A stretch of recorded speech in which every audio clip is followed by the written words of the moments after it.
තස්ස භගවතෝ අරහතෝ සම්මා සම්බුද්දස්ස නමෝ තස්ස භගවතෝ අරහතෝ සම්මා සම්බුද්දස්ස නමෝ තස්ස භගවතෝ අරහතෝ සම්මා සම්බුද්දස්ස බුද්ධං සරණං ගච්ඡාමි ධම්මං සරණං ගච්ඡාමි සංඝං සරණං ගච්ඡාමි ဒုတိယံ පි බුද්ධං සරණං ගච්ඡාමි ဒုတိယံ පි ධම්මං සරණං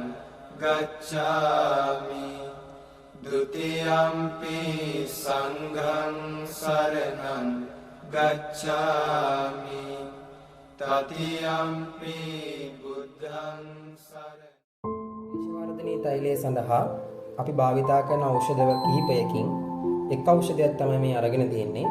මේක වෙරළු ශාකයේ පත්‍ර. අපි තාමත් පිරිසුදුව ගුණාත්මක භාවයෙන් යුක්තව කඩා ගන්න දලු, peer දලු අපි ශාකමය වශයෙන් ගන්නවා. මේකේ කොළ ඉස්ම තමයි අපි පාවිච්චි කරන්නේ. මේ ඉස්ම ඔළුවේ සිසිලස පවත්වාගෙන යාම සඳහා තාමත් යෝග්‍ය වෙනවා. ඊට පස්සේ අපි භාවිතා කරනවා හාතාවාරිය. හාතාවාරිය වලත් පත්‍ර තමයි යොදාගන්නේ. හාතාවාරිය ඊටමත් යෝග්‍යයි හිසකෙස් වර්ධනය සඳහා. ඒ වගේම අපි යොදා ගන්නවා වෙල් මුකුණු වෙන. මේ තමයි වෙල් මුකුණු වෙන ශාකය. වෙල් මුකුණු වෙන ශාකයේ පංචාංගෙම ගන්නවා. ඊට පස්සේ අපි යොදා ගන්නවා තව වැටමුරුංගා. වැටමුරුංගා ශාකය යොදා ගන්නවා. වැටමුරුංගා ශාකයේ පත්‍ර පමණයි යොදාගන්නේ. හිසකෙස් කළු කිරීම සඳහා තමයි අපි වැටමුරුංගා ශාකය යොදාගන්නේ. ඊළඟට අපි නැත්තම් ශිව දෙවියන්ගේ ශාකයක් විදිහට හඳුන්වන බෙලි. ඊටමත් ගුණාත්මකයෙන් යුක්තව ගුණාත්මක ගවෙන් යුක්ත වූ ශාකයක්. මේ ශාකයේ මල්, ගෙඩි, කොළ, පොතු සෑම දෙයක්ම ගත්තට අපි මේ කේශවර්ධනී තෛලය සඳහා යොදා ගන්න ලබන්නේ බෙලි පත්‍ර. බෙලි පත්‍ර වලින් ස්නායු රෝග තියෙනවා නම් හිසේ සිට දෙපතුල දක්වා තිබෙන ස්නායු මණ්ඩලය සම්පූර්ණයෙන් ඔළුවෙන් තමයි පාලනය කරන්නේ. මේ පාලනය කිරීම ශක්තිමත් කිරීම සඳහා තමයි අපි බෙලි පත්‍ර යොදාගන්නේ. හිසකෙස් වර්ධනයේට ස්නායු පද්ධතිය නිරෝගීව තියෙන්න ඕනේ. ඒ හින්දා මේ බෙලි පත්‍ර යොදා ගන්නවා.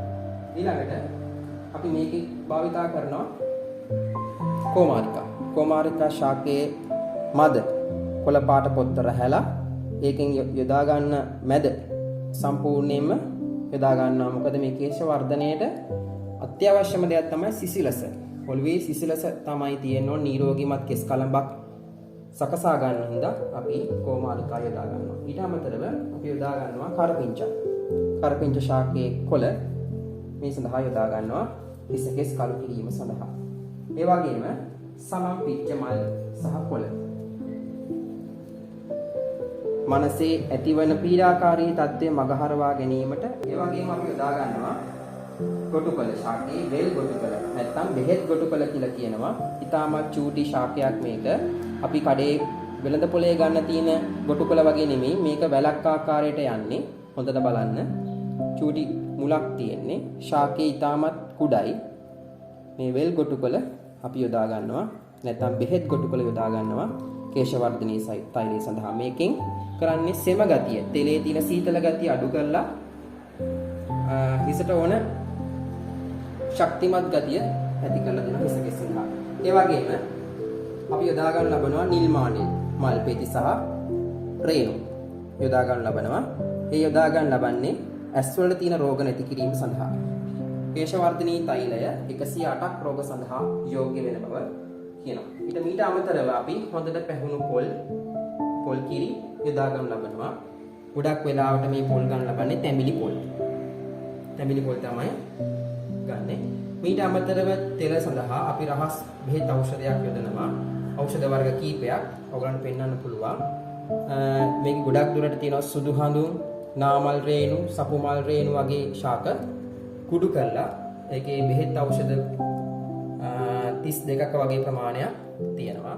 ඊට අපි ඒ වගේම ගස්වල පොතු හිසට යෝග්‍ය වෙන රහස් වට්ටෝරකින් සකසන ඒ ගස්වල පොතු මේ ශාකසාරයේ ලාක්ෂායිස්ම මේ තෙල සඳහා යොදා ගන්න ලබනවා. ඒ වගේම තව ලාකඩ කහට තියෙනවා. ශරීරයට යෝග්‍ය වෙන, හිසට යෝග්‍ය වෙන කහට වර්ග. ඒක වෙනම තම්බලා අපි හදා ගන්නවා. මේ සියලු දේ තමයි එකතු කරන්නේ කේශවර්ධිනී තෛලයට. මීට අමතරව කොළ වර්ග ಜಾති 32ක් එකතු කරනවා. ඒ අතර නිල්වරිය, පොකුරු වද, කීකිරිදිය වැනි නෙල්ලි වැනි ශාකද තව යොදා ගන්න ලබනවා.